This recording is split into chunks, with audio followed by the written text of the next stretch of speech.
Hello there, and welcome to Dream Myths. Tonight, we embark upon a journey not merely of distance, but of the soul to the ancient, windswept shores of Scotland. Before we set sail upon this ethereal voyage, let us first anchor ourselves in the present moment. Gently allow your attention to settle upon the comforting embrace of your bed, or the firm support beneath you, feeling the full, comforting weight of your body as it yields to the surface. Now, with each measured breath, imagine drawing deep into your lungs the crisp, invigorating air of the outer Hebrides, air steeped in the bracing tang of salt and the subtle, earthy perfume of the moor. As you exhale, release with gentle resignation any lingering tensions that cling to you, permitting them to dissipate like the morning fog melting under the benevolent gaze of the sun. Picture yourself, if you will, standing poised upon a carpet of smooth, water-worn pebbles, nestled within the quiet sanctuary of a sheltered bay. Here, the ceaseless rhythm of the gentle waves upon the shore creates a natural percussion, a lullaby that invites your own heartbeat to gracefully synchronize and slow. In the hushed distance, the soft, plaintive calls of seabirds drift on the twilight breeze, their graceful silhouettes wheeling against a sky deepening to a profound velvety blue. Feel the cool caress of the sea breeze against your skin, carrying with it a myriad of tiny, glistening droplets of ocean mist, a delicate protective cloak that settles around you, wrapping you in an exquisite tranquility. With every breath of this enchanted air, observe how your eyelids grow pleasantly heavy, how the incessant chatter of the mind gradually quiets, receding into a distant murmur as darkness deepens over the bay, and the first diamonds of starlight begin to prick through the vast canvas above. Allow your awareness to soften, to expand. You are suspended in this exquisite, perfect moment, a liminal space between waking and dreaming, between the steadfast land and the boundless, beckoning sea. You are ready now for the tale in a world far younger than our own, a time when the thin, translucent veil separating the mundane from the mystical fluttered with a discernible whisper. There dwelled a fisherman named Ian McCodrum. His existence was etched into the very fabric of the wind-swept, granite-hewn shores of North Uist, an island bastion within the rugged majesty of Scotland's outer Hebrides. His dwelling, a humble, weather-beaten cottage, stood as a solitary sentinel against the unrelenting might of the Atlantic, perched precariously upon the jagged, unforgiving coastline. No neighborly voices,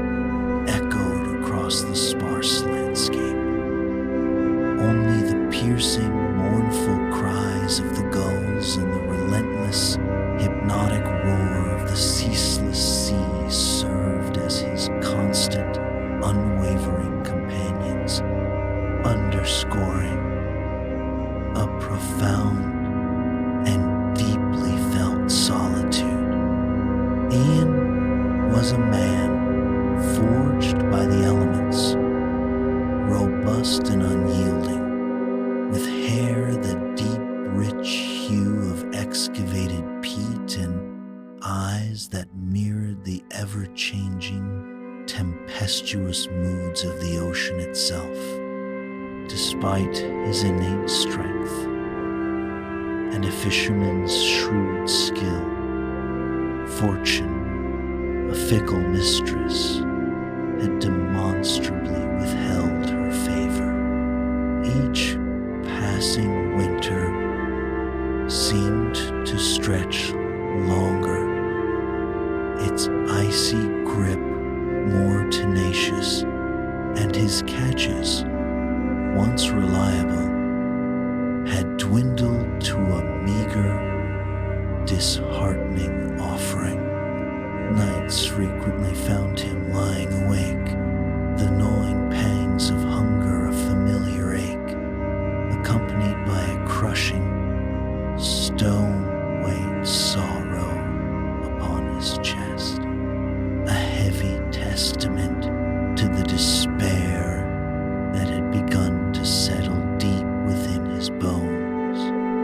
His life was a ceaseless, arduous struggle against nature's indifference, leaving him with an acute, aching sense of longing for a reprieve, a profound yearning for something, anything, to break the monotonous cycle of hardship, this isolated existence, dwarfed by the magnificent, yet often cruel, grandeur of the wild sea, served only to magnify his smallness, his singular battle against the vast, indifferent forces that shaped his world. It was during Samhain, that ancient and hallowed time, when the veil between worlds thins to a gossamer thread, and the spirits of both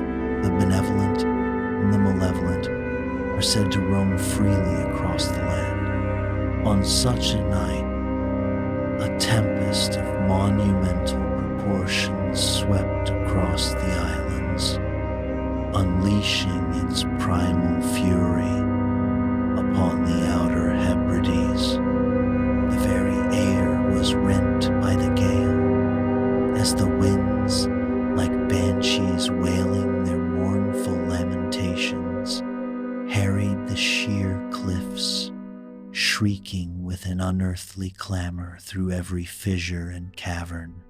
Gigantic waves, rearing like monstrous, fluid mountains, crashed upon the coastline with the resounding, cataclysmic force of collapsing kirk steeples, each impact shaking the very foundations of the earth. Amidst this chaotic symphony of nature's wrath, Ian, ever the seasoned fisherman, sought a fleeting reprieve. He was out checking his lobster pots, a perilous task in such conditions, when he found himself compelled towards a small, previously unnoticed cove, its existence hitherto concealed by the relentless battering of the elements. It offered a momentary sanctuary from the storm's unbridled savagery. As he hunkered down, the tempest's deafening roar seemed to amplify the sense of isolation, making him feel utterly insignificant against the backdrop of such raw power. Then, with an abruptness that defied the raging chaos, the moon, a spectral orb of silver, tore through a momentary rift in the tempestuous clouds, its ethereal, almost malevolent light pierced the churning darkness, casting an eerie, enchanting glow upon the secluded inlet. In that singular, luminous instant, Ian bore witness to a sight so profound, so utterly beyond the grasp of ordinary human experience, that it chilled him to the marrow while simultaneously filling him with an overwhelming sense of breathless awe, a deep, primal tremor of wonder, laced with a frisson of pure dread, coursed through his very being, for he intuitively knew, with an instinct far older than words, that he was about to behold something sacred, something perilous, something utterly supernatural. Into the sheltered, moonlit embrace of the cove there glided, with an almost preternatural grace, 7 sleek, dark forms. They were seals, yet their movements possessed an otherworldly fluidity, a dancer's effortless elegance as they navigated the gentle swells. With an unspoken understanding, they navigated towards a crescent of sand that shimmered like purest silver under the nascent glow of the rising moon. And there, Ian watched, his breath caught in his throat, as a sight of profound wonder unfolded before him with a disarming simplicity. These creatures of the deep began to shed their skins. Their glossy, aquatic cloaks peeled away with the same ease a young lass might discard a woolen shawl on a summer's eve. In the place of robust marine mammals now stood revealed 7 women of breathtaking, ethereal beauty. Their skin possessed the luminous paleness of sea foam kissed by dawn, and their hair, long and unbound, seemed not merely colored by moonlight, but intricately woven from its very silver threads. Each curve, each line of their forms spoke of a grace perfected by the ebb and flow of ocean currents, utterly distinct from any mortal woman. Hand in hand, these otherworldly beings, known in the ancient lore as the Selkie folk, began to dance upon the phosphorescent sands. Their movements were a silent symphony, a fluid poetry that seemed to mimic the very undulations of the waves, their bare feet scarcely disturbing the glistening grains beneath them. And as they danced, their voices rose in unison, a chorus of exquisite, haunting melody, sounds that were not of human tongue, but resonated with the deep, resonant echoes of the unfathomable ocean itself. It was a song that spoke of ancient tides, of fathomless depths, a siren call that captivated the very air and held Ian utterly entranced, pulling him irrevocably into the hypnotic spell of this utterly captivating, bewildering spectacle. The sheer, unearthly beauty, the effortless transformation, and the sorrowful enchantment of their song ensured that he, and indeed anyone witnessing such a marvel, would be irrevocably drawn into their mystique, forever bound by the indelible imprint of their otherworldly grace. He watched, utterly transfixed, a silent, immobile statue carved from the very rock of the cove.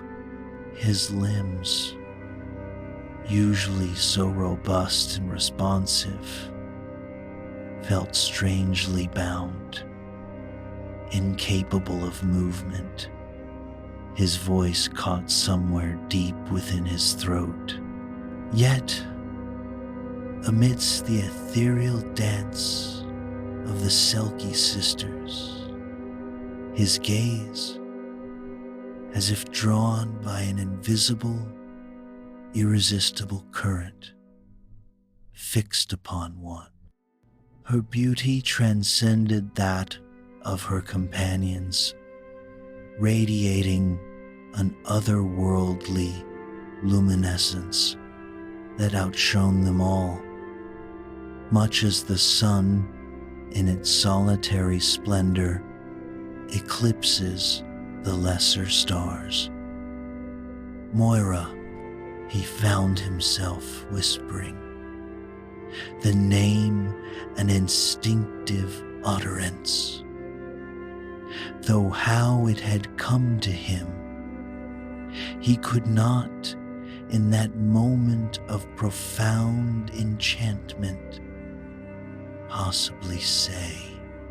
A fervent, aching longing, sharp as a spearhead, impaled itself deep within Ian's very bones.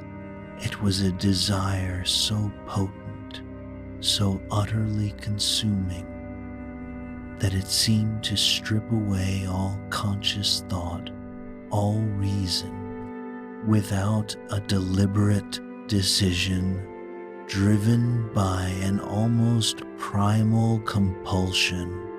He found his feet moving, silently, stealthily, along the jagged shadows cast by the storm-battered cliffs.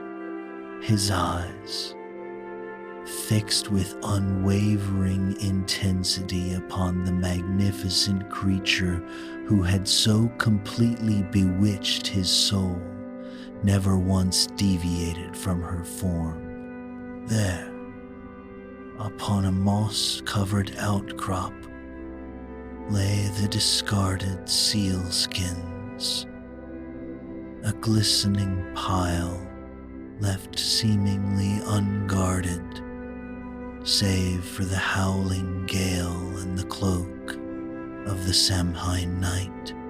Each breath Ian drew was shallow, ragged, his heart a frantic drum against his ribs, a tempest of conflicting emotions mirroring the storm outside. His hands, usually steady and strong from years of battling the sea, trembled perceptibly as they reached out.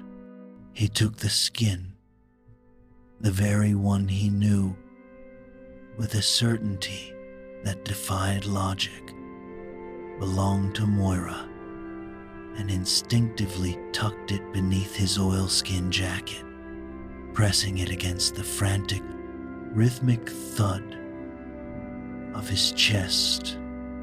In that fleeting, charged instant, a fleeting query flickered through his mind, a fleeting whisper of conscience. What blessing indeed could ever truly blossom from a root so deeply entrenched in theft? Yet, this profound moral dilemma, this momentary flicker of doubt, was swiftly, brutally extinguished. It vanished as effortlessly as sea foam dissolving upon the sand, consumed entirely by the overwhelming singular image of the Selkie woman whose luminous presence had utterly eclipsed his world, as the moon, now veiled once more by scudding clouds, retreated from the stage. The Selkie women, with a collective, sorrowful understanding, regathered their glistening skins from the silver sands. One by one, they slipped back into their natural forms, their sleek bodies plunging silently beneath the dark swirling waters, vanishing into the welcoming depths of the ocean. All, that is, save for one. Moira, left utterly bereft, frantically scoured the jagged rocks, her movements a desperate, disoriented dance. From her throat escaped heart-rending cries, a mournful, guttural language that seemed to echo the very lament of waves breaking against a desolate shore. With a final, mournful cry that tore through the stormy night, her sisters, transformed back into seals, disappeared completely, leaving Moira utterly alone, stranded between worlds. From his hiding place amongst the shadows, Yearn emerged, his old lantern casting but a weak, wavering glow against the overwhelming darkness. "Are you lost, lass?" he called out, feigning a casual curiosity, though the words tasted like ash in his mouth. Moira turned, her wide, luminous eyes reflecting a profound, raw fear like trapped starlight. "You have taken what is mine," she stated, her voice imbued with the deep, resonant rhythm of the restless tide, a voice that spoke of ancient waters and boundless freedom. "I know no such thing," Yearn lied, the words slipping out with a practiced ease. Yet the stolen skin concealed beneath his jacket felt as though it burned against his very chest, a searing ember of guilt and forbidden desire. "Then find it," she retorted, her voice tinged with a desperate edge. "For without my skin, the vast embrace of the sea is barred to me. I am trapped, a prisoner in this form, severed from my true home and all that I have ever known, beyond my ken." Her words painted a stark, agonizing portrait of her utter powerlessness, eliciting a deep, sympathetic pang in the heart, even from one who knew the truth of her plight. I can offer you shelter from the storm's unrelenting fury, Ian responded, his tone a carefully calibrated blend of concern and calculated invitation. My humble cottage, though simple, is dry and will provide respite. What choice indeed was left to Moira, her fair face etched with the profound weight of her reluctance and despair, betrayed the anguish of her predicament. With a heavy heart and the slow, deliberate steps of one resigned to an inescapable fate, she followed the fisherman to his secluded dwelling by the tumultuous sea. And so it was that the days, which had once stretched out in an interminable void for Moira, now began to fold into weeks, then months, establishing an unexpected rhythm within the humble confines of the fisherman's cottage.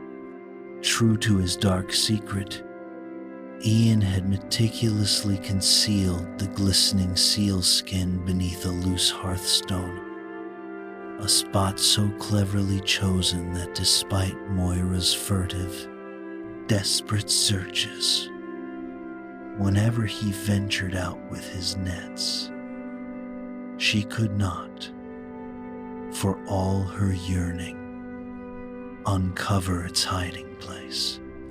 Yet, a curious phenomenon began to unfold within the depths of Moira's heart. Strange as it may seem, the longer she remained tethered to the land, within the quiet solitude of that small, weather-beaten dwelling, the less fervently, the less desperately, she seemed to search for the tangible key to her freedom. For Ian, despite the grievous wrong he had undeniably committed in seizing her liberty, conducted himself with an almost profound kindness in every other aspect of their shared existence. His actions, small yet consistent, served as a quiet, unspoken plea for atonement, a gentle balm to the wound of his initial deception. He would return from the shoreline with handfuls of polished shells, their colors mimicking the subtle hues of the sea, and smooth, curious stones, treasures that spoke of patient observation. With a quiet patience, he began to introduce her to the curious ways of human life, never once pressing his illicit advantage, never once demanding more than she willingly offered. His love for her, nascent yet undeniably potent, deepened with each passing day, pure and unburdened by the circumstances of their meeting. In turn, Moira found a hesitant warmth blossoming within her towards the quiet, steadfast fisherman. She would, on occasion, share with him the ancient, melodic songs of her true folk, lilting, haunting tunes that seemed to possess a magical resonance, drawing fish into his nets with an astonishing ease, ensuring their humble table was never empty. She noticed, too, how his rough, calloused hands, accustomed to the brutal work of the sea, would grow remarkably gentle when he tenderly helped to untangle her silver hair after a brisk walk along the shore. And in the slow, inevitable turning of the seasons, Moira found herself gazing out towards the vast expanse of the returning boat, her heart stirring with an unfamiliar yet distinctly profound sense of longing for his safe return. When the first pristine snow, a soft, silent benediction, began to fall upon the island, Moira, with a quiet, resolute grace, placed her delicate hand into Ian's strong, calloused palm.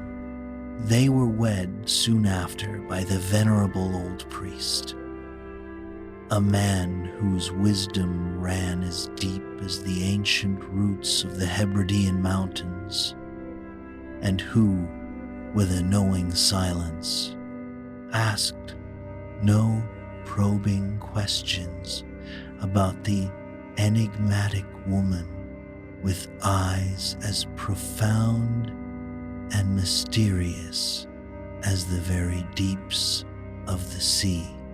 Of course, the island folk of North Uist, ever keen observers and enthusiastic purveyors of local lore, found no better company than their own whispered conjectures.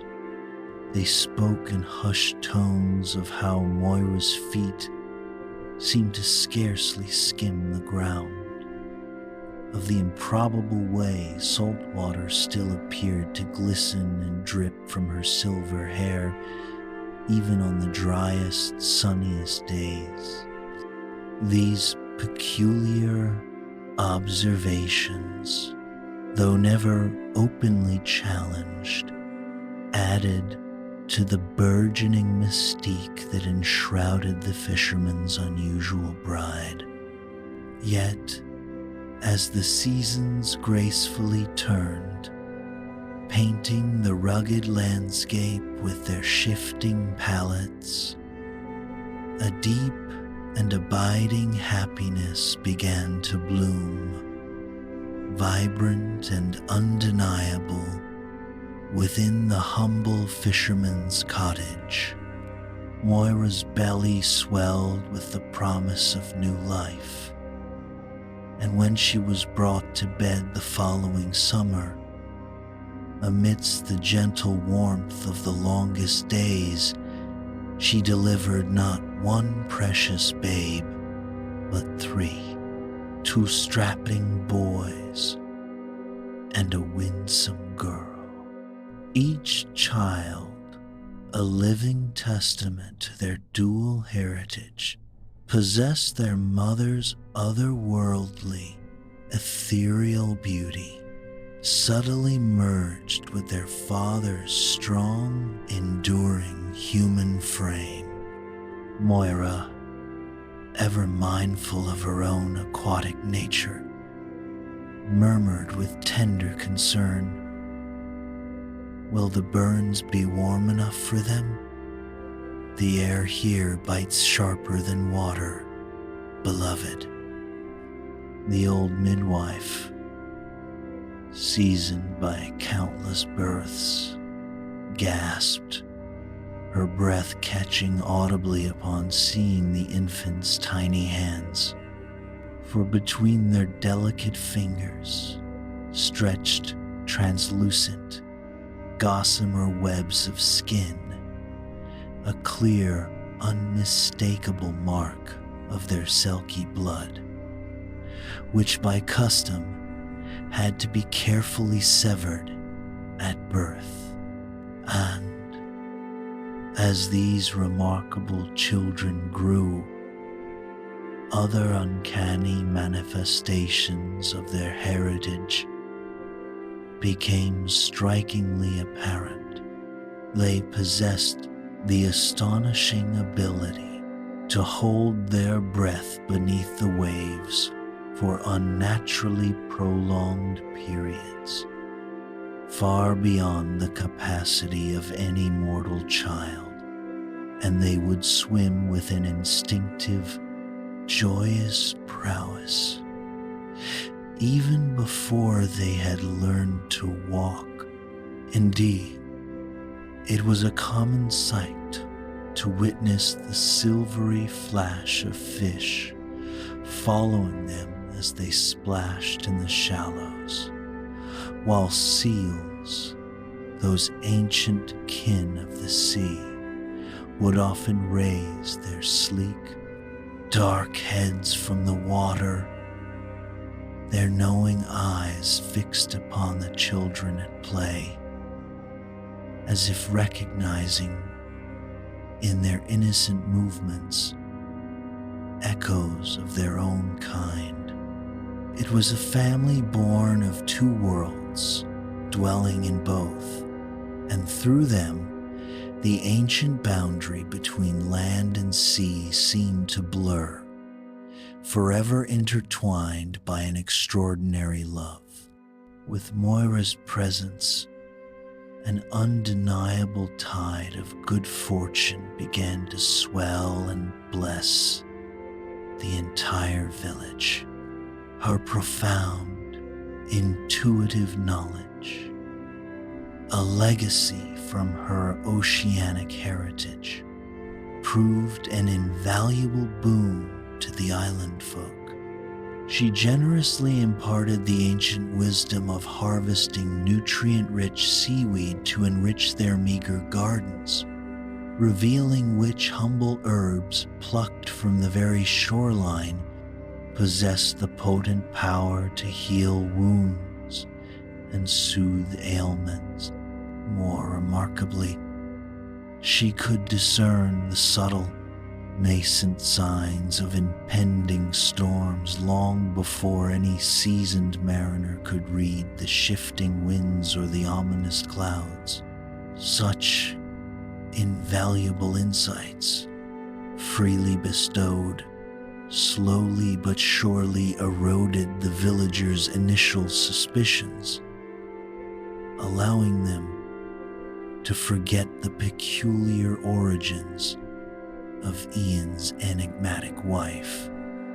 For 7 harmonious years, life within the little cottage and across the island continued thus, not a flawless existence perhaps, but one undoubtedly filled with its own curious, quiet joy. Ian's fortunes, once stubbornly bleak, had irrevocably turned with Moira ever at his side. His fishing nets, once frequently empty, now consistently groaned with abundant catches, and their family table, a symbol of their newfound prosperity, was never wanting for sustenance. Their children, vibrant and uninhibited, grew strong and wild, as innately a part of the island's rugged landscape as the very gulls above. They would race along the shore with an exhilarating freedom, true creatures belonging, by blood and spirit, to 2 worlds. Yet, deep within the secret, unfathomable corners of Moira's heart, the unyielding yearning for the sea, her true home, never truly ceased its relentless call. It was a profound, almost visceral ache that no earthly comfort could fully quell. Often, on those bright, serene nights when the full moon cast its haunting silver glow upon the slumbering waters, Ian would stir from his sleep to find her gone from their shared bed. He would discover her standing silently upon the cold, pebble-strewn shore, the gentle, rhythmic sighs of the waves washing over her bare feet. Her face, bathed in the ethereal moonlight, would be turned with such naked, profound longing towards the boundless horizon, a yearning so pure, so unconcealed, that a bitter pang of shame would inevitably pierce Ian's heart, for he knew in that gut-wrenching moment the profound sacrifice she made daily for him and for their children. It was a melancholic tableau, framed by the softly murmuring waves and the distant, yearning cry of a night bird, subtly foreshadowing that this fragile piece, born of a stolen skin and a freely given heart, could not and would not endure forever. It is said that this momentous turning point arrived on a day that outwardly seemed indistinguishable from any other. Before the first blush of dawn painted the eastern sky, Ian had taken his boat out onto the mercurial waters, leaving Moira to her daily household tasks. She was engaged in the simple, mundane ritual of airing out the cottage, a task that required her to shift an old, weighty rock that habitually rested before the hearth. And there, beneath its familiar bulk, her gaze sharpened. She saw it, a loose hearthstone, ever so slightly raised, a subtle anomaly in the otherwise even surface. A sudden, inexplicable tremor coursed through her, a premonition, perhaps, of the momentous discovery that lay beneath.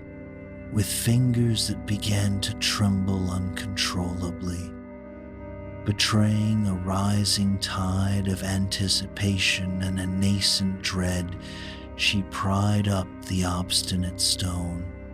And there it was, her sealskin, meticulously folded, carefully preserved, nestled in the damp earth beneath the floorboards. All these long years, she thought, a wave of bitter irony washing over her, it had lain hidden beneath her very feet, beneath the hearth of the home that was and was not truly hers, a profound, guttural sound, a complex expulsion of breath that was simultaneously a choked laugh and a wrenching sob, escaped her throat as she reverently lifted the skin into her arms. The moment her fingertips brushed against its familiar silken fur, a sensation unlike any other flooded her entire being. It was the deep, resonant hush of cool, oceanic waters, the profound, endless silence of the deep. It brought with it a vivid, almost hallucinatory rush of forgotten faces, the beloved visages of her kin, the family she had left behind in the fluid embrace of the sea. She ran her fingers, now no longer trembling but alive with a renewed connection, through the impossibly soft fur, and beneath her touch, the skin itself seemed to stir, to breathe, rippling with an almost magical vitality, like the restless surface of the sea itself. In that instant, the vibrant current of her true nature, long suppressed, surged through her veins, a powerful, undeniable summons from the past.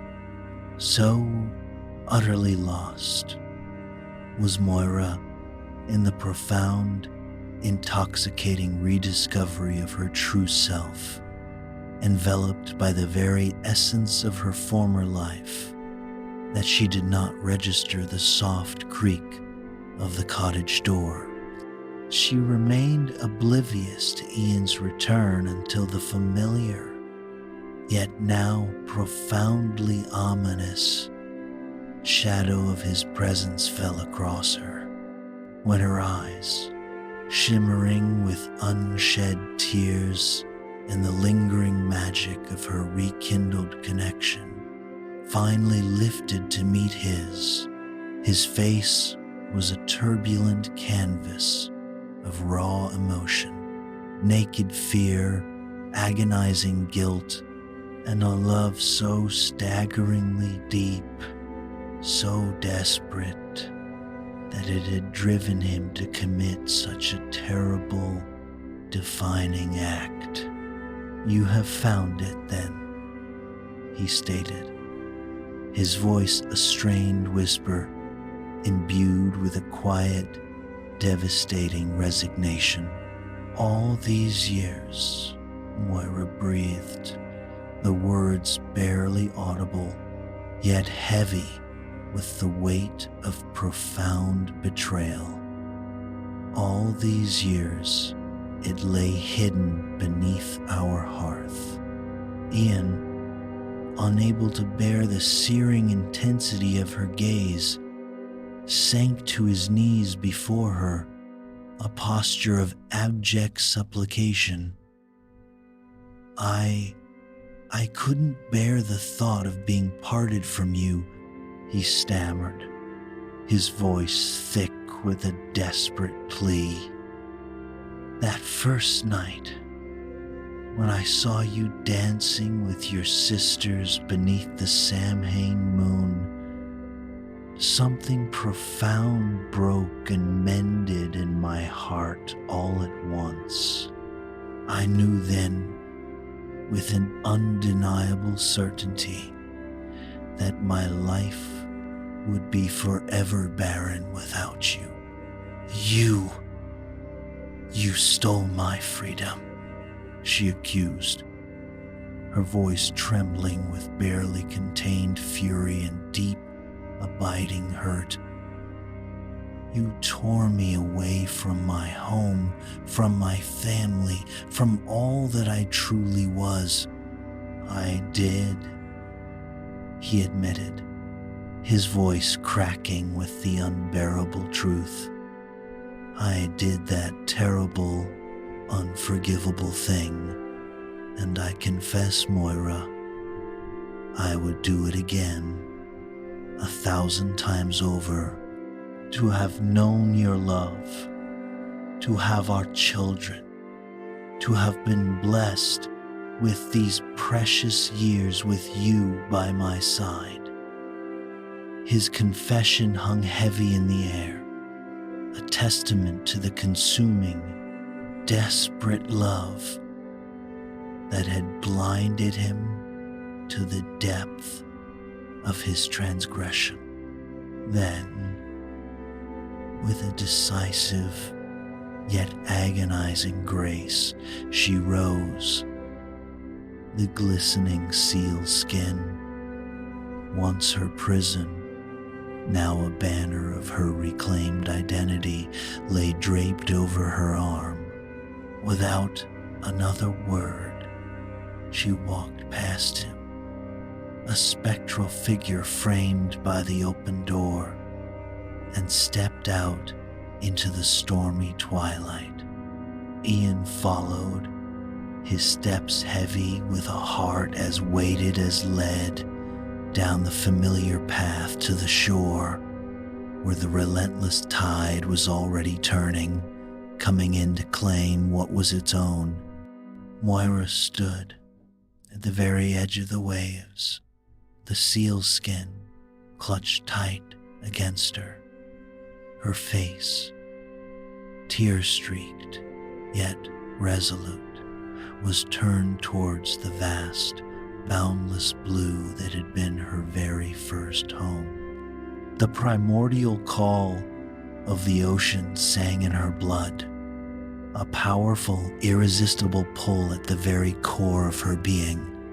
She had only to take one more step into the embracing surge of the waves, only to wrap the silken skin around her shoulders, and she would be free again, unbound, wild, and whole.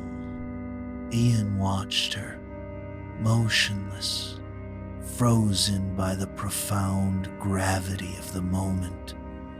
He made no move to stop her, no desperate plea, no reaching hand.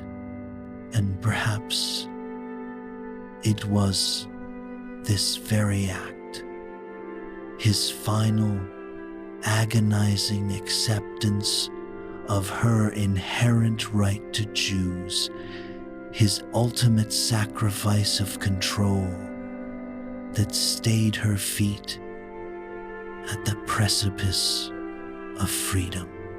Slowly, deliberately, she turned to him, her eyes filled with the poignant, shimmering light of two worlds intertwined, held his gaze.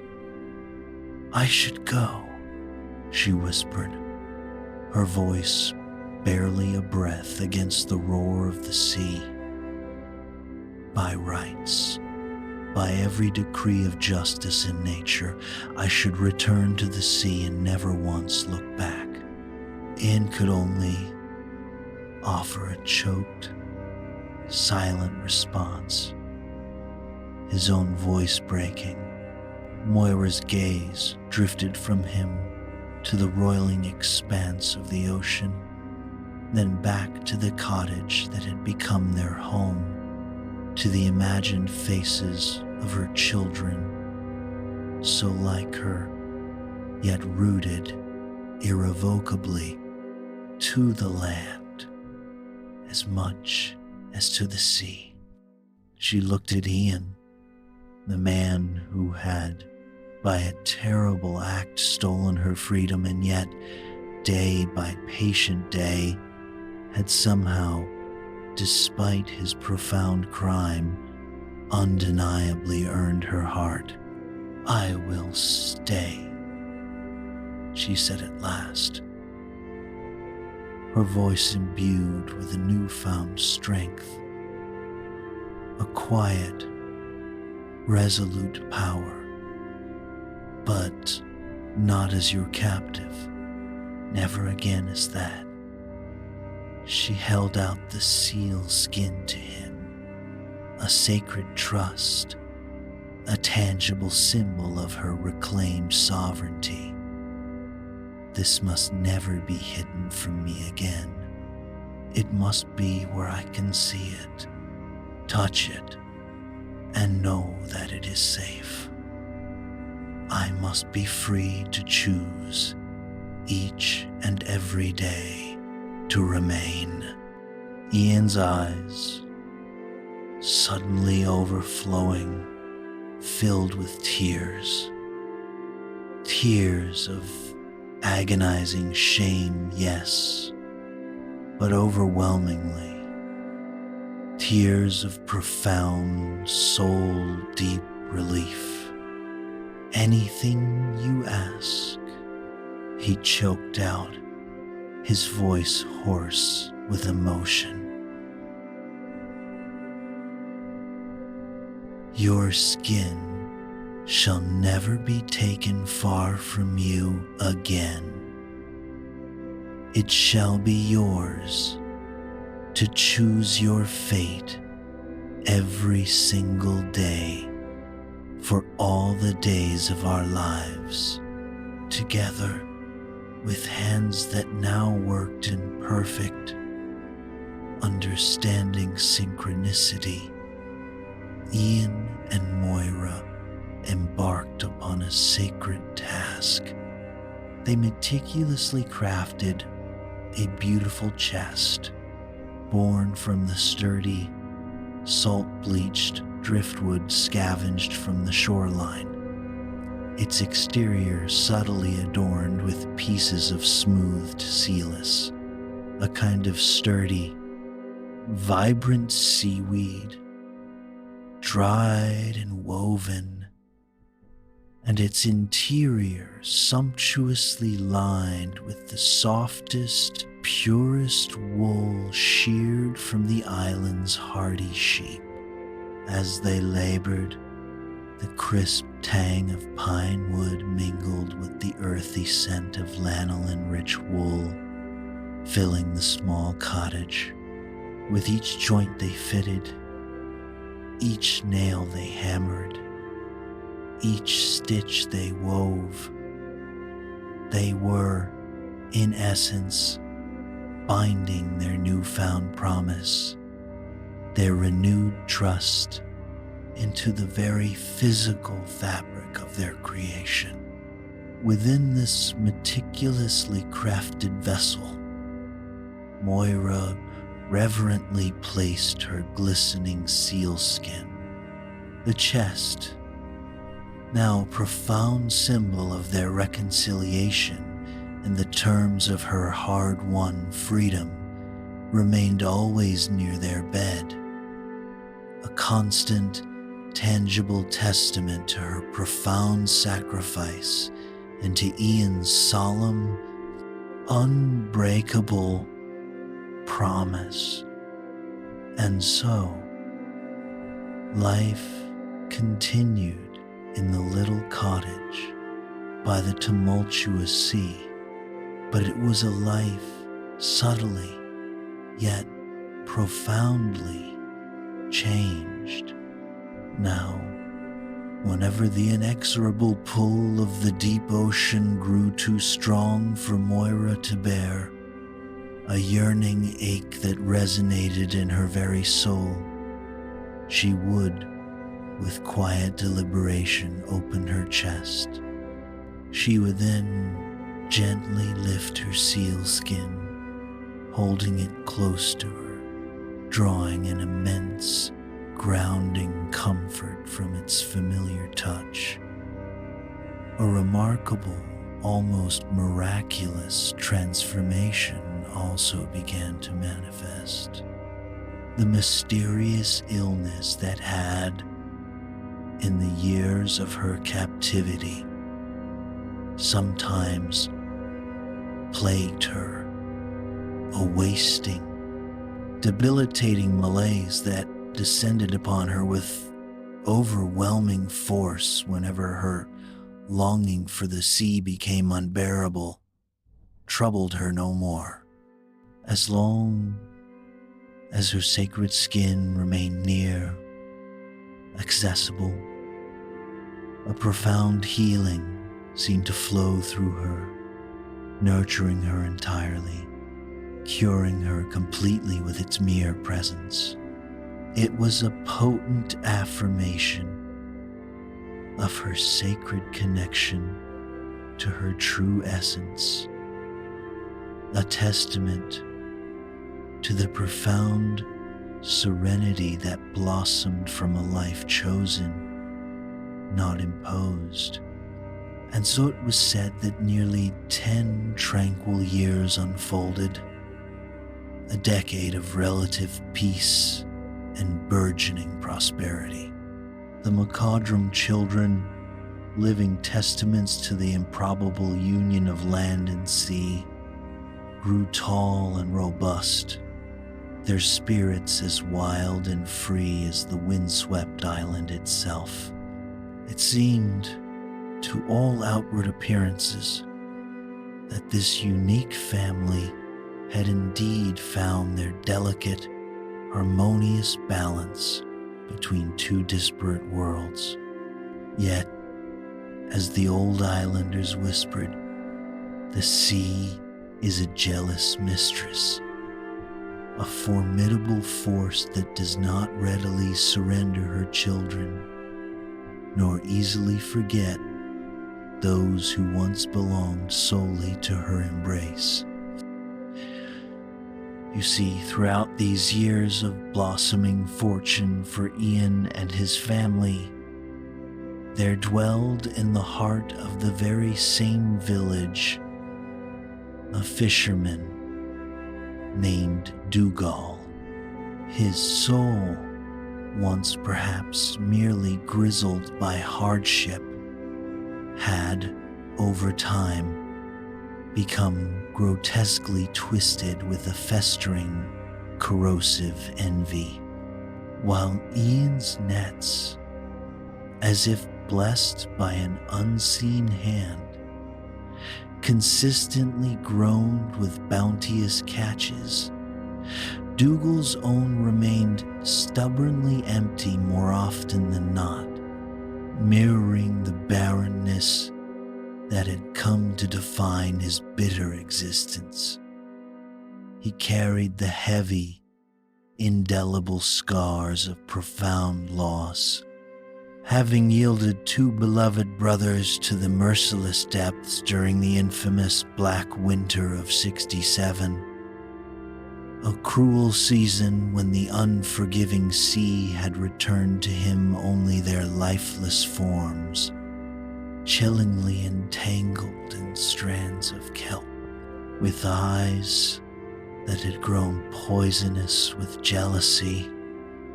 Dougal watched the McCodrum family's inexplicable good fortune. He began to spin an insidious web of whispers, subtle at first, then growing bolder, to any villager who would lend him an ear, insinuating that only unnatural, forbidden forces could explain such a disparity. "Have you not observed," he would ask, his voice a conspiratorial hiss, "how the great seals, creatures of the wild deep, seem to follow their boat as if drawn by an unseen leash?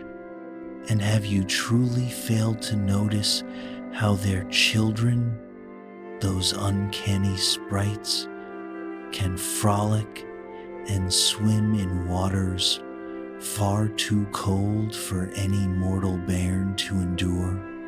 There is something profoundly uncanny, something deeply unsettling about that woman, Ian's wife.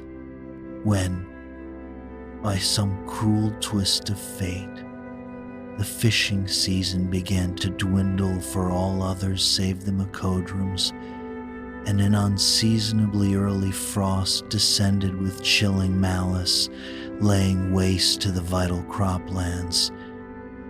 Yet, by some inexplicable grace, entirely sparing the McCodrum's own small garden, the insidious whispers escalated into outright venomous talk. The hushed tones of suspicion erupted into open accusations of witchcraft, of dark, unholy pacts, and of dangerous, contaminating fairy blood tainting the very soil of their island. A cold, creeping dread began to settle upon the village, a palpable tension that promised a brewing storm far more insidious than any mere gale from the sea.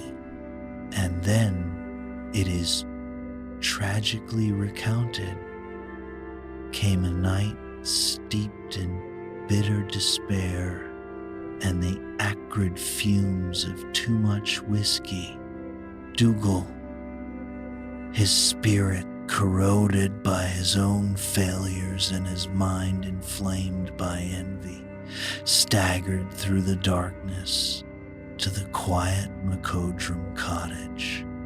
By ill fortune, the family was away, visiting kin on the mainland, leaving their home vulnerable, a silent, empty sentinel against the crashing waves.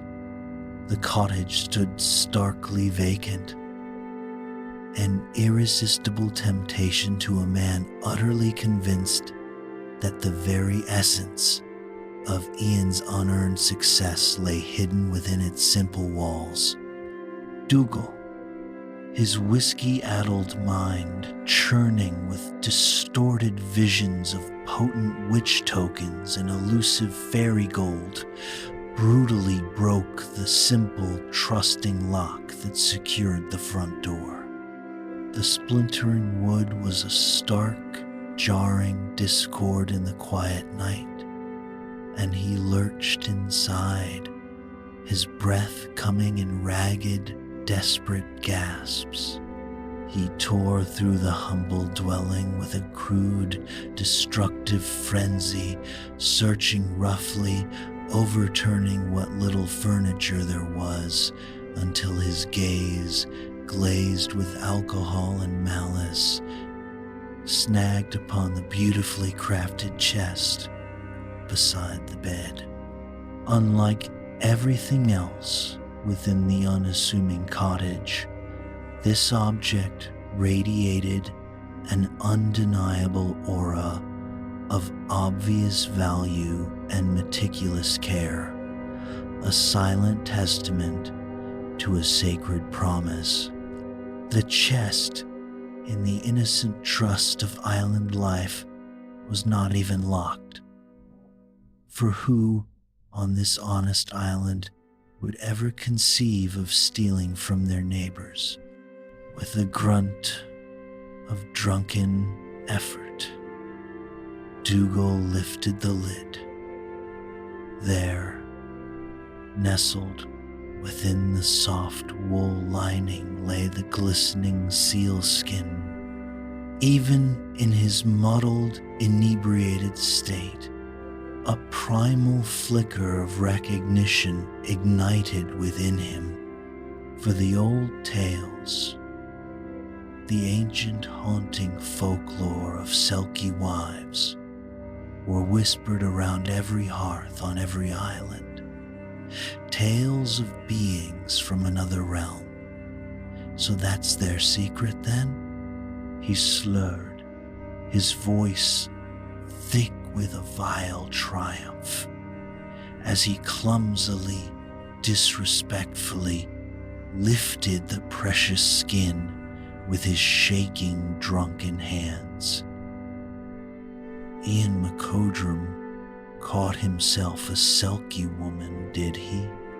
Well, let's see how his luck holds when I take her magic for myself. He stumbled from the cottage, clutching his illicit prize, convinced in his profound ignorance that merely possessing the seal skin would miraculously transfer the Selkie's blessings, her unearthly fortune, to him.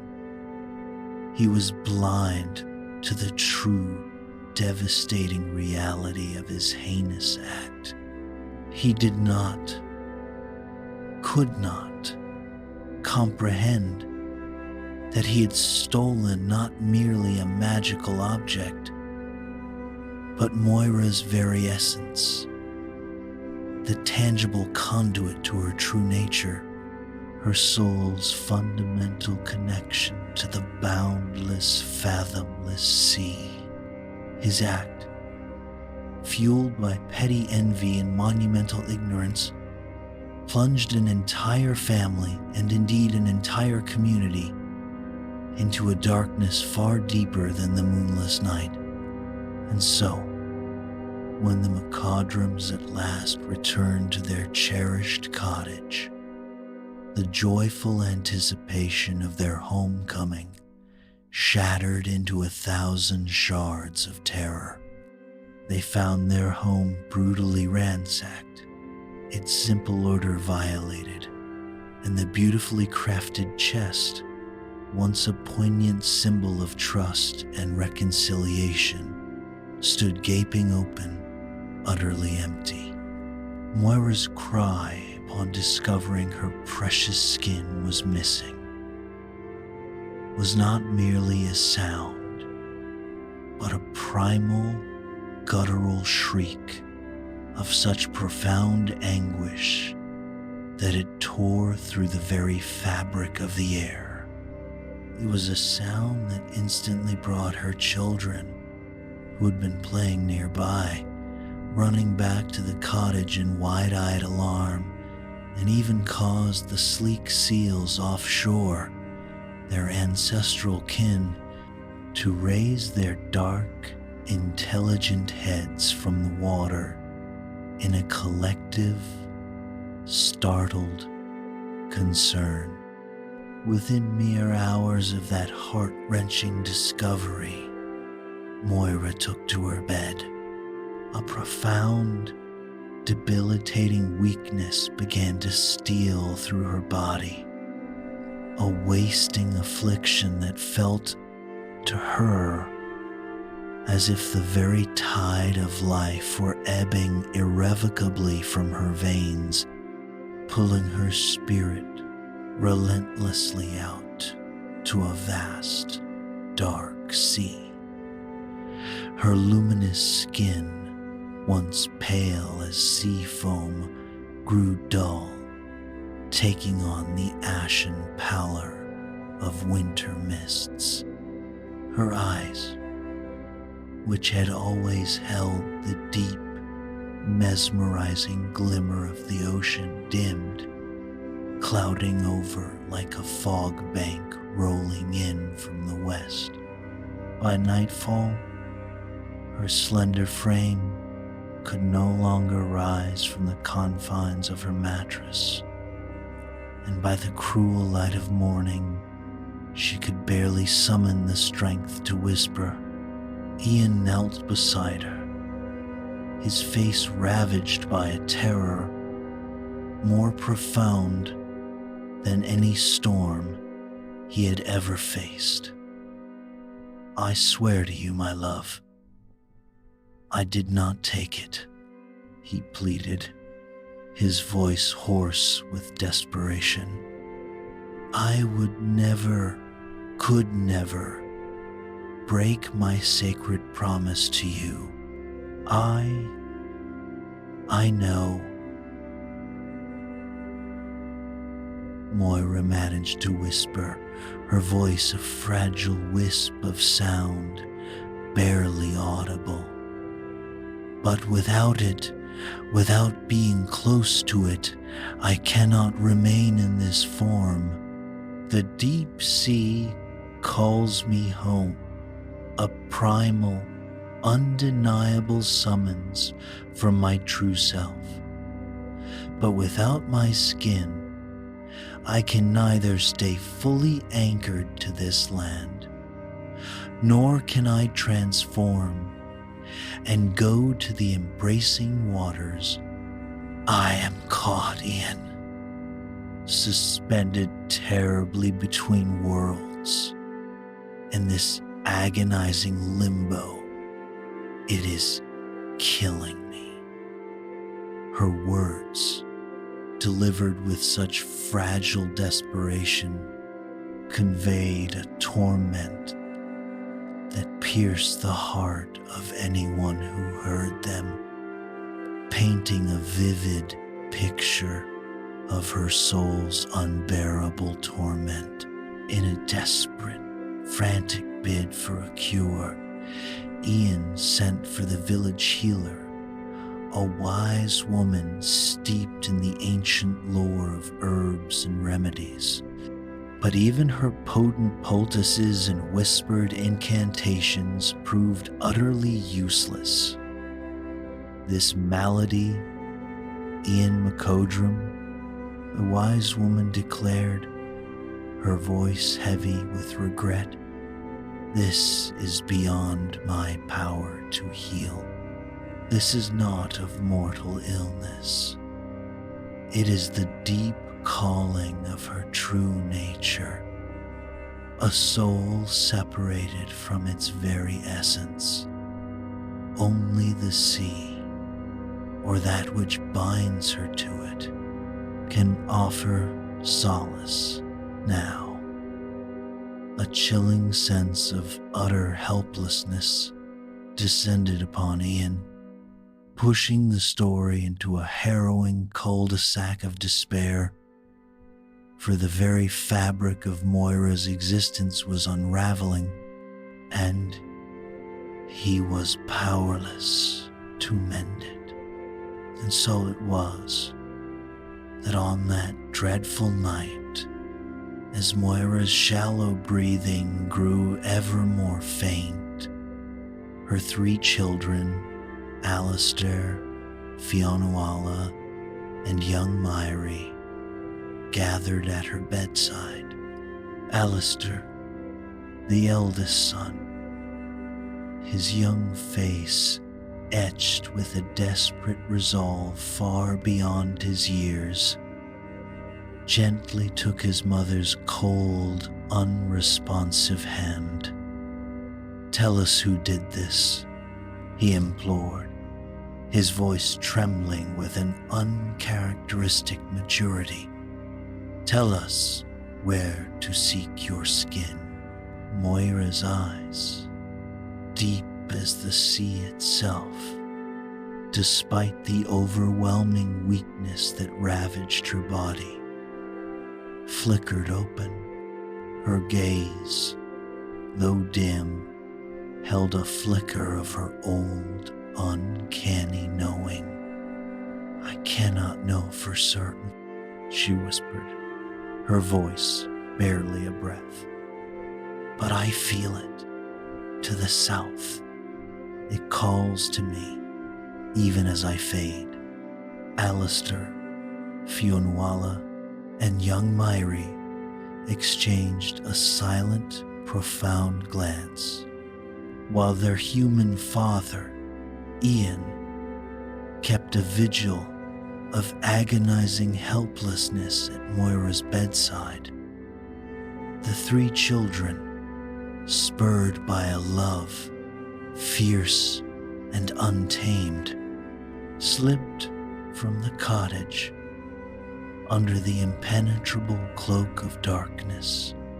They made their way with a quiet urgency to the moonless shore, and there, as if by ancient appointment, 7 sleek seals waited, their dark, watchful heads bobbing gently in the restless waters. The largest among them, a magnificent bull seal whose eyes held an intelligence and an ancient knowing no mere animal could possess, approached Alistair. His gaze, deep and unwavering, met the boy's. "Grandfather," Alistair said, the word an instinctual utterance. For though the children had never spoken of it aloud, had never been told, they had always, in the silent depths of their Selkie blood, simply known that their mother's lineage was not entirely human. "Our mother is dying," Alistair continued, his voice heavy with the weight of impending loss. "Her seal skin has been stolen." The great seal emitted a mournful, guttural sound, a lament that seemed to rise from the very depths of the ocean. He then turned, with a graceful dip and slipped back into the waves, his 6 companions following in a silent, undulating procession. But they did not swim away, abandoning the children to their plight.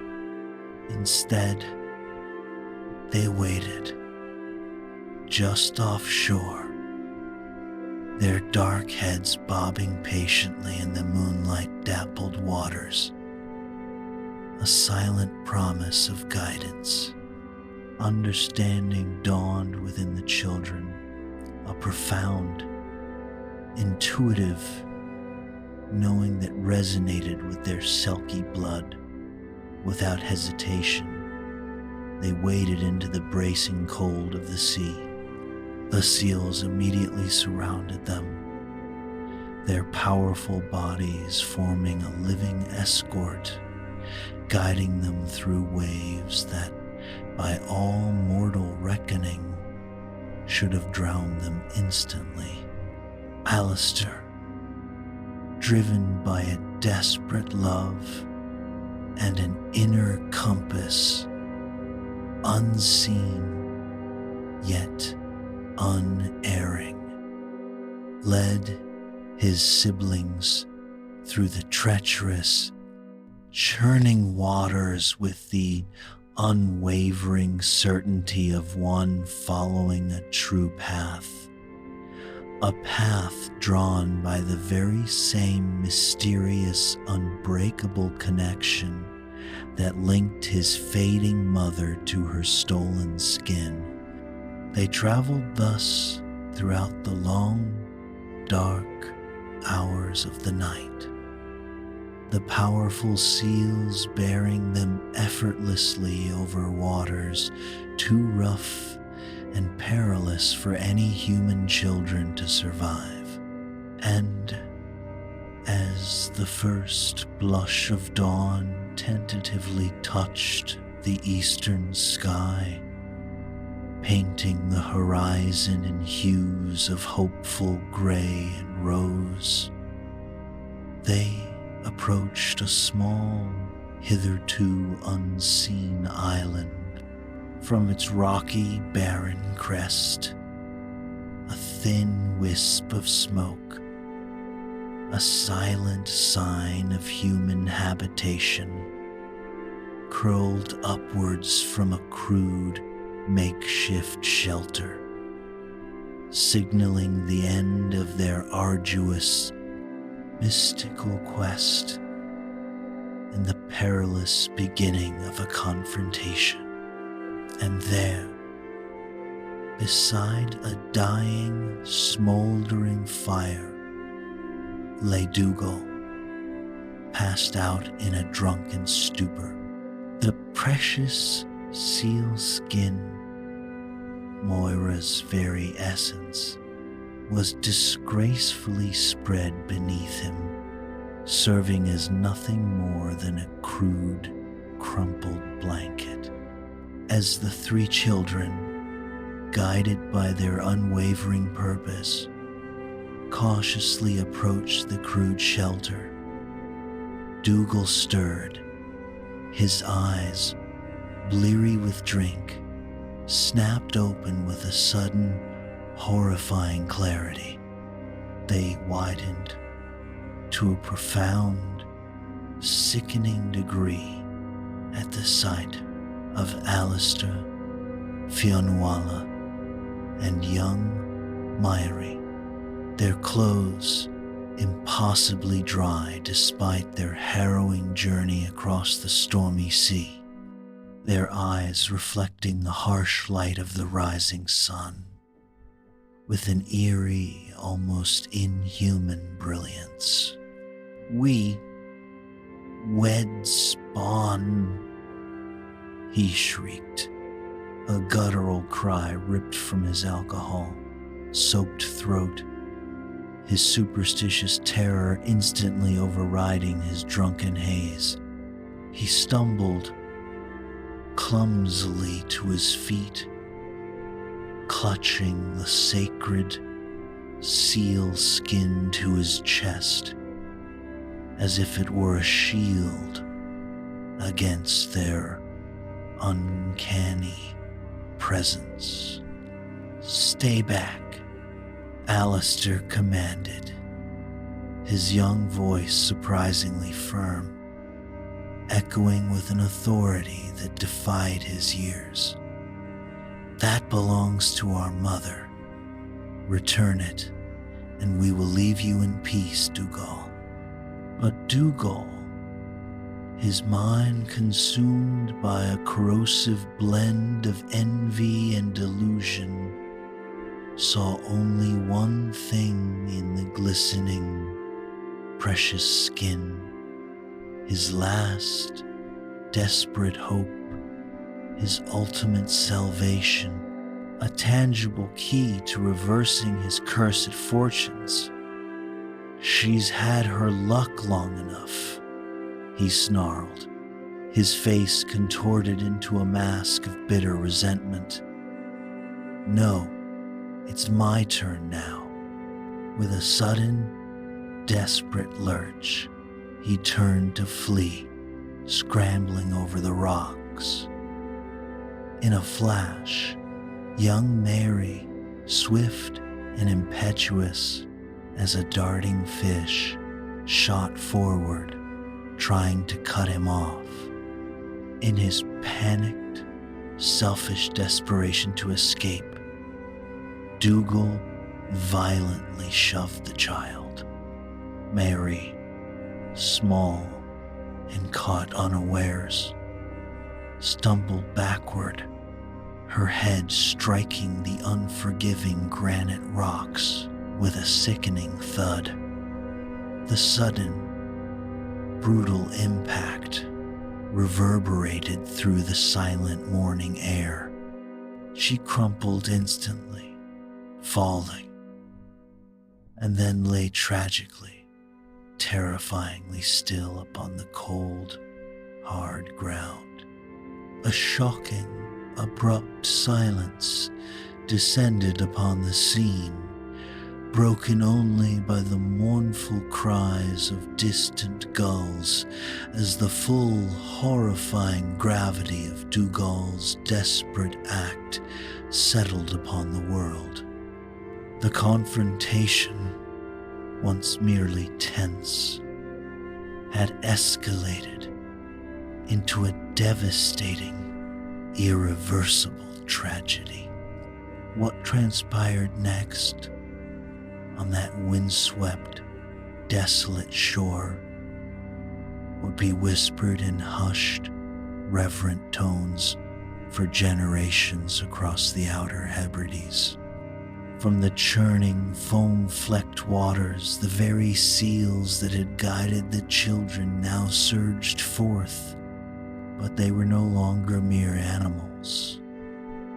In a breathtaking, seamless transformation that defied mortal understanding, they shed their aquatic forms, morphing into fierce, magnificent human warriors, yet retaining the sleek, dark heads of seals, their eyes glinting with an ancient, implacable fury. These were not simply any of the seal folk, but Moira's own kin, her immediate family, who had, unbeknownst to all, watched over her children from the deep, distant waters, silent guardians, bound by blood. A primal, incandescent fury ignited within Alistair and Fionnuala at the sight of their sister's still form. They moved with a sudden, devastating speed and an unearthly grace, the innate agility of Selkies manifesting in their every swift motion. As they advanced, their hands, which had been subtly webbed at birth and then miraculously healed, now wept once more. the delicate webbing returning in a visible testament to their unleashed power.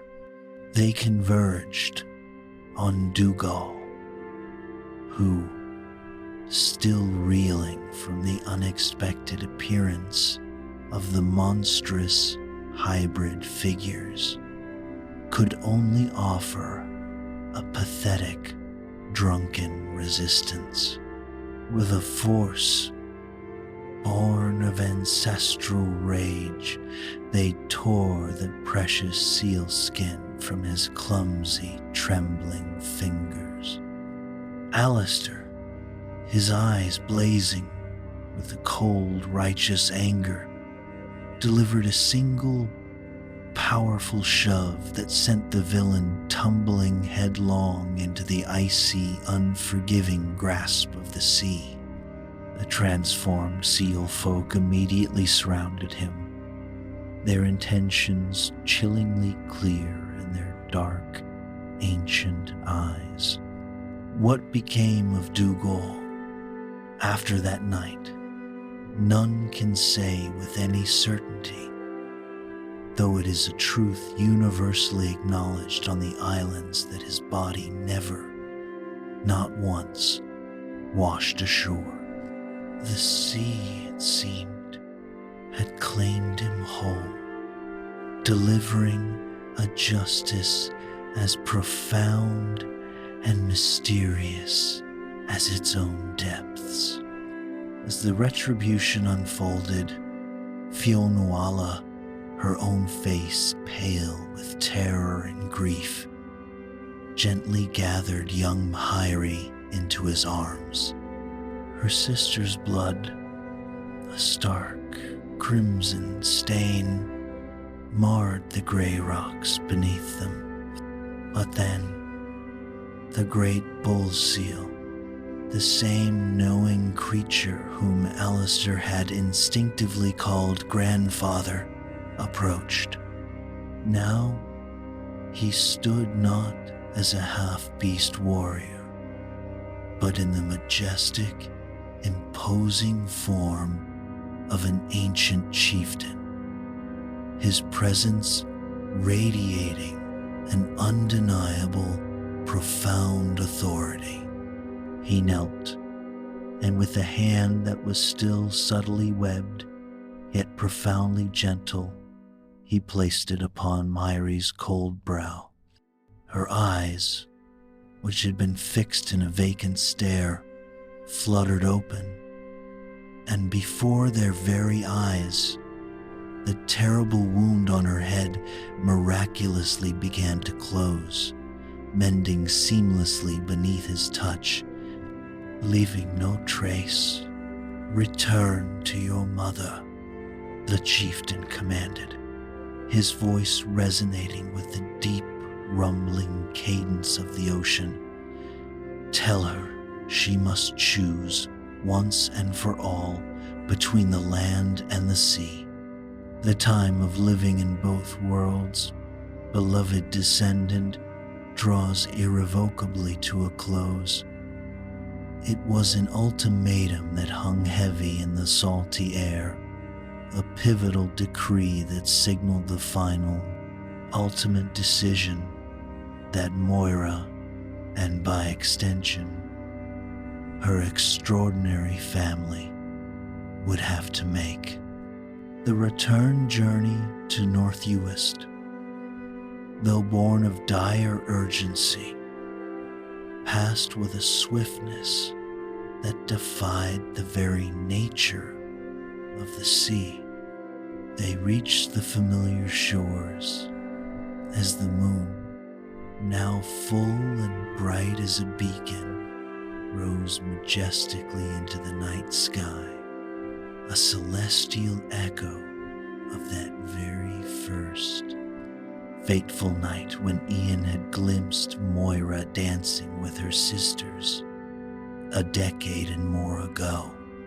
There, upon the wet, shimmering sand, they found their father, Ian, his face etched with unspeakable grief and exhaustion, holding their mother tenderly in his arms.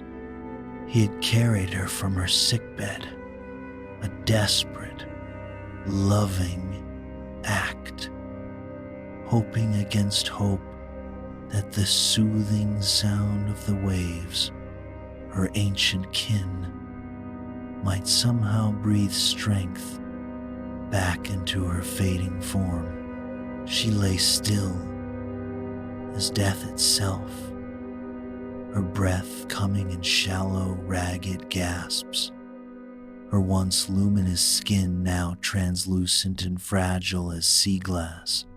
"We found her, Mother," Alistair announced, his voice thick with emotion, as he gently placed the retrieved seal skin into her limp, unresponsive hands. For a long, breathless moment, nothing stirred. The world seemed to hold its breath. Then, a miracle unfolded. Moira's pale, lifeless fingers, as if drawn by an irresistible, innate magnetic force, slowly, deliberately curled around the soft, familiar fur. Instantly, as if life itself were poured back into her, a vibrant flush of color returned to her sunken cheeks. Her eyes, which had been dim and clouded, fluttered open, suddenly ablaze, filled with the profound, ancient light of the deep sea.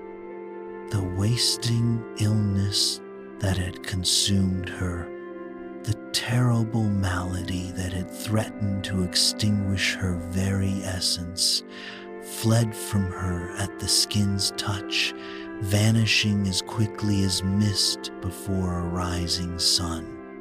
With renewed strength, Moira sat up in Ian's astonished arms, her gaze sweeping from her husband's tear-streaked, incredulous face to the anxious, beloved faces of her children, and then, finally, to the silent, watchful seals waiting patiently in the moonlit shallows. "You must choose, Mother," Alistair reiterated, his young voice carrying the weight of the Selkie chieftain's decree. "Between the land and the sea, the time of living in both worlds, we were told, draws to a close." Moira's eyes, now clear and brimming with the accumulated wisdom of her years, met Ian's in that single, profound look. The entirety of their shared life passed between them. The initial, desperate betrayal and the arduous journey to forgiveness. The ephemeral joys and the deep, abiding sorrows. The extraordinary love that had blossomed and deepened against all imaginable odds. "I cannot say," she whispered at last, her voice imbued with a newfound, haunting clarity. "The sea calls me home with a pull that is ancient and undeniable. I have been too long away from its embrace." Ian's noble face crumpled in a wave of profound, agonizing grief, yet he offered no protest, no desperate plea for her to stay. He had, in the quiet, bruised corners of his heart, always known this day might inevitably come. "But neither can I leave you all behind," Moira continued, her gaze now encompassing her children, their Selkie eyes shining in the moonlight. And so, she declared, her voice gathering strength, I propose a new way. She turned then to the great bull seal, her venerable father, who held himself with the regal bearing of an ancient king. She spoke to him in the fluid, whispering language of the sea folk, a tongue that flowed like water over smooth stones. A long, silent discussion ensued, punctuated by her eloquent gestures towards Ian and the children, a plea for understanding, for mercy, for a path that honored both her worlds. At last, the wise Selkie chieftain, with a slow, deliberate majesty, nodded. It is agreed, Moira announced, turning back to her human family, her voice resonating with both sorrow and profound peace. I will return to the sea, for I must or perish. It is my very nature, my essence. But the sacred bond between us, between all of us, will not be broken.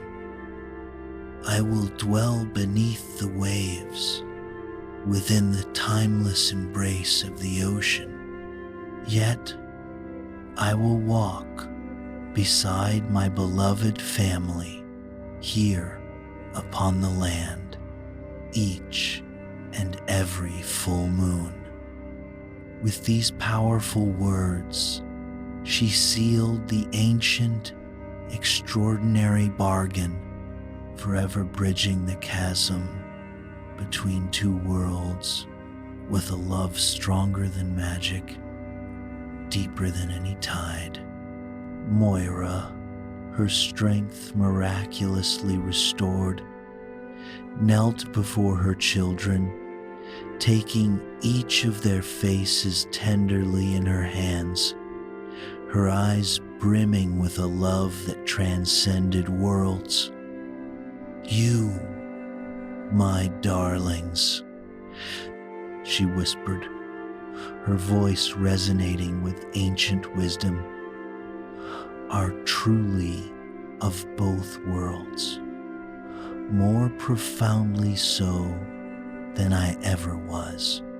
The ultimate choice, the freedom I once yearned for but did not have, now rests within your hearts. You shall have the power to walk on the land, or to swim the deep as your hearts truly direct you. To Ian, her husband, she turned last, and her words to him were imbued with the deepest, most tender affection. My husband, she said, her gaze holding his, you took my freedom, yes, but then, in an act of profound grace, you gave it back, and in doing so, you earned something that could never have been taken, something far more precious than any skin, my heart. She pressed the recovered seal skin into his calloused, trembling hands, a gesture of ultimate trust. I entrust this to you once more, my beloved, but not to hide, never to conceal it again. No, this time I entrust it to you to protect, keep it safe in the chest we built together, where it has always belonged in truth. And know this, she continued, her voice a solemn, beautiful vow. Each full moon, bring it to the shore, and I shall return to you for one night, shedding my seal form to be your wife again, to hold you as I do now. Her gaze encompassed her children, and they, our children, may visit me beneath the waves whenever their hearts desire, whenever the sea calls to their blood. For the seal folk recognize their heritage, their profound connection to our kind, and I, along with my kin, she gestured gracefully towards the waiting seals bobbing patiently offshore, shall watch over all of you from the deep. No macadrum shall ever drown in the sea's embrace. No storm shall ever catch your boats unawares. Your catches will be bountiful. No hunger shall ever again touch your table. And with a last lingering kiss that tasted of salt and sorrow and an eternal love, Moira stepped away from her human family, turning towards the waiting, beckoning sea. At the very water's edge, she paused, turning back once more, her luminous eyes taking in the faces of those she loved most. "Remember," she said, her voice carrying on the wind, a whispered promise across the divide. "I choose this fate freely, with all my heart, and this choosing, this sacred promise, binds our families together for all time. My macodrums of the land and the seal folk of the sea, forever connected by a love stronger than any magic, deeper than any tide." Then, with a final, graceful movement, she walked into the waves and was gone, vanishing beneath the dark, swirling surface. A sleek, dark seal head appeared moments later among its kin, its eyes unmistakably Moira's, fixed upon the bereaved family on the beach. The Selkie folk lingered offshore until the first light of dawn, their silent, watchful presence a comfort and a promise. True to her sacred word, Moira returned when Ian brought her sealskin to the shore each full moon, a nightly reunion of two worlds. The children grew into strong, wild adults who moved freely, easily between the worlds of land and sea, binding their hands with linen strips when they visited market towns to hide the subtle webbing that still marked them as profoundly different. In time, the extraordinary tale of Moira and Ian spread across the islands, and the macodrums became known, revered, as the descendants of the seals. They prospered as no other fishing family had before, blessed with an uncanny knowledge of sea patterns and weather that kept them safe through even the fiercest storms. And if, perchance, you visit the rugged shores of North Uist when the moon hangs full and bright in the night sky, you might, just might glimpse a beautiful woman emerging from the waves to meet her waiting family. For the ancient blood of the Selkies still runs deep in the veins of the Macodrums, and the profound promise made between Moira and Ian binds their descendants to this very day, an enduring testament to a love that magnificently bridged two worlds and, in its incredible power, healed the deep wound of betrayal with the balm of forgiveness, freely given, true to her solemn word, as the great silver moon, a silent sentinel, ascended to its zenith each month. Moira returned. Ian, ever faithful, would bring her seal skin to the shore, and for one precious night, the boundaries between their two worlds would dissolve, allowing her to shed her aquatic form and embrace her human family once more.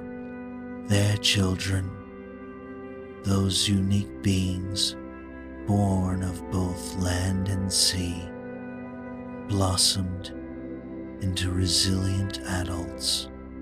They moved with an innate grace, traversing freely between the bustling market towns of the human realm and the secret, wild inlets known only to the Selkie folk. When they ventured into the human world, they would carefully bind their hands with strips of linen, a subtle concealment for the delicate webbing that still marked them as beautifully, undeniably different.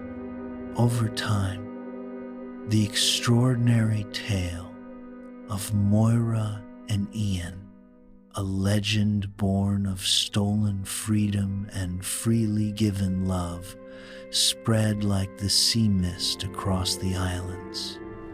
The Macodrums became renowned, whispered of with a blend of awe and respect as the true descendants of the seals.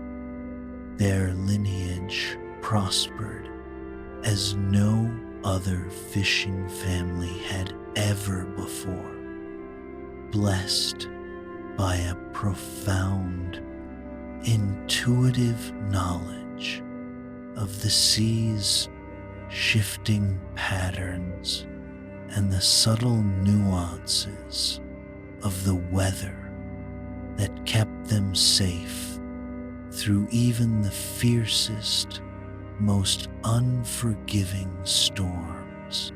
It was a prosperity born not of mere luck, but of an ancient pact, of vigilant protection from the ocean's depths.